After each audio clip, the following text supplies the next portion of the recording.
The Magic of Christmas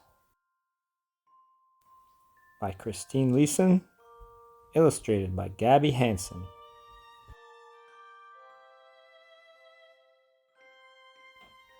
It was Molly Mouse's first Christmas. The sky was streaked with pink and gold, and there was a tingle in the air. Through the window of a house, something was shining and glittering into the night. "What is that, Mom?" asked Molly. "It's a Christmas tree," said her mother. "People cover it with shiny balls, lights, and stars." "I wish we had a Christmas tree," sighed Molly. "Why don't you go into the woods to find one?" said her mother. "You could make it look just as nice as that tree in the window." Molly thought this was a great idea.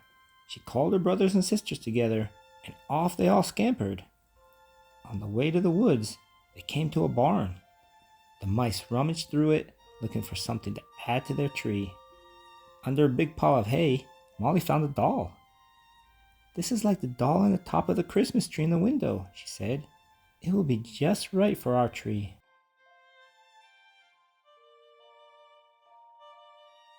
But the doll belonged to someone else. "Grrr," said the old farm dog. "That's mine." "Don't chase us," cried Molly. "I only thought the doll would look nice on our Christmas tree." The old dog yawned. It was true that sometimes he chased mice, but because it was Christmas, or because he remembered the Christmas tree in the farmhouse and how he used to play with the children there, he said the mice could borrow the doll. The mice left the barn and walked across the barnyard carrying the doll. They came to the edge of the woods. "Hey!" Molly shouted. "I see something else we can put on our Christmas tree." It was a gold ribbon hanging from a branch of an oak tree. Molly scampered up the trunk, took hold of the ribbon, and pulled.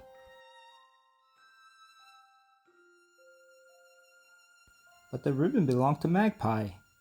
She had taken it to line her nest. "Please don't be angry," said Molly. "I only wanted the gold ribbon for our Christmas tree." Usually the magpie chased mice, but because it was Christmas, or because she had also been admiring the Christmas tree in the window, she let go of the other end of the ribbon. Molly took the ribbon thankfully.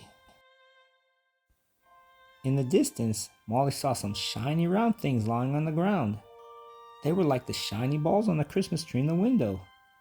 "Exactly what we need!" cried Molly, running to pick one of them up. "Now we have a doll, a gold ribbon, and a shiny ball."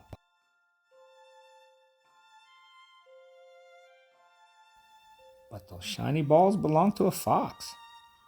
"Those are my grab apples," he barked. "I'm saving them for cold days ahead."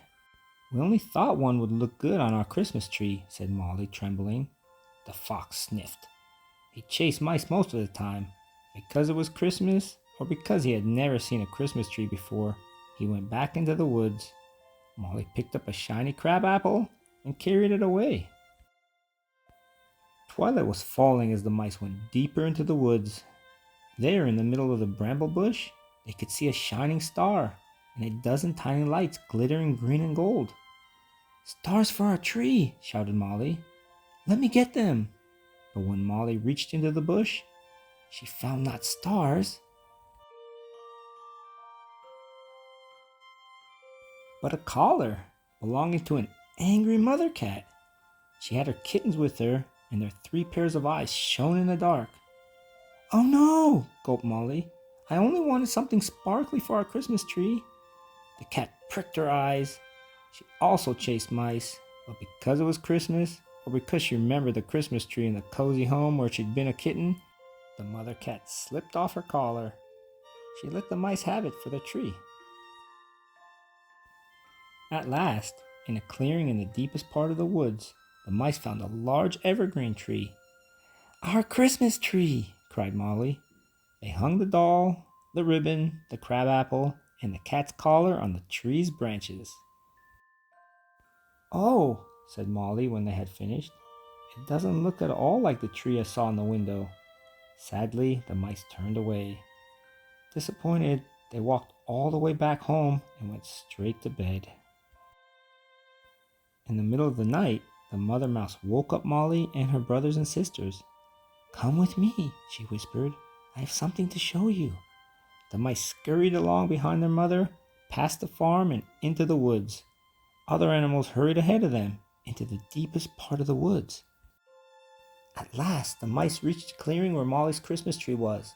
Molly stood completely still. Her eyes grew large and round. "Oh, look at that!" she cried. During the night, the animals had all added decorations to the Christmas tree. The frost had come and touched everything with glitter. The little tree sparkled, and even the stars in the sky seemed to be caught in its branches, with the biggest and brightest star right at the very top. "Our Christmas tree is even better than the one in the window," whispered Molly happily. And because it was Christmas, all the animals from the woods sat quietly around the tree, at peace with each other.